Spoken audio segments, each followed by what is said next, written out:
Hello, and my name is Paul Nussbaum. I'm a neuropsychologist from the great city of Pittsburgh, Pennsylvania. And I'm excited to have the opportunity to talk to you about the human brain, which is really talking about you. And my goal today is to help you personalize what really is the greatest system ever designed in the history of the universe, the human brain.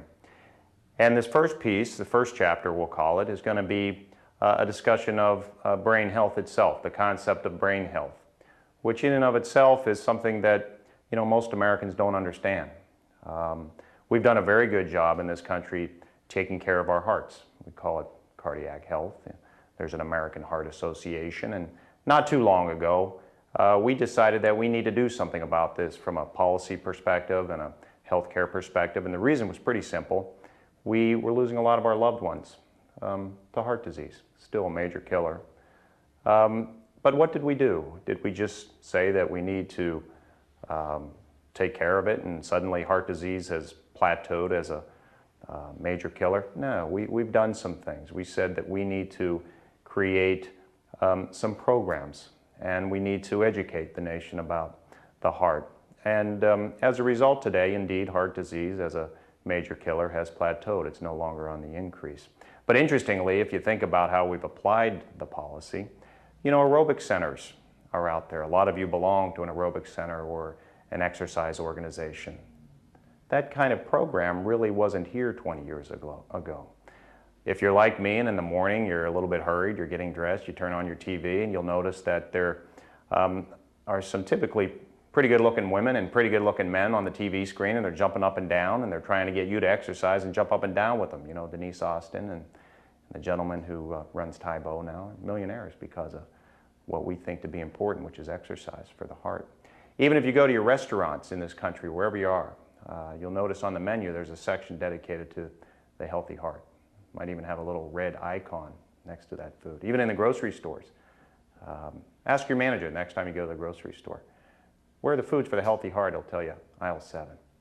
So my point with all this is that as a culture, we have decided that the heart is pretty important. We're not the first ones. The Egyptians, when they used to mummify some of their kings and queens, they always left the heart in the body. They took the brain out. Now here's my lesson today. We're losing a lot of our loved ones to brain disease as well. When you think about it, Alzheimer's disease affects each and every one of us personally. We either know somebody in the family or we take care of somebody with Alzheimer's disease. It's not uncommon as I travel the nation, regardless of the size of the audience, be it 5 or 1,000, I'll ask, how many people know somebody with Alzheimer's disease? And usually 99% of the hands go up. It's really an unfortunate reality. Parkinson's disease, multiple sclerosis, stroke, which by the way is a problem with the brain, not the heart. And you begin to add up those numbers and you realize we need to begin to think as a nation about the brain. And so brain health really begins with a prioritization of the human brain. There is really an interesting thing happening in our country right now, almost a landscape change, a sea change taking place where there is momentum and attention being given to the human brain. And so for purposes of this first part, I want you to understand that the human brain is a critical part of who you are. And that indeed, based on some recent research that we've learned, the human brain can change over your whole lifespan.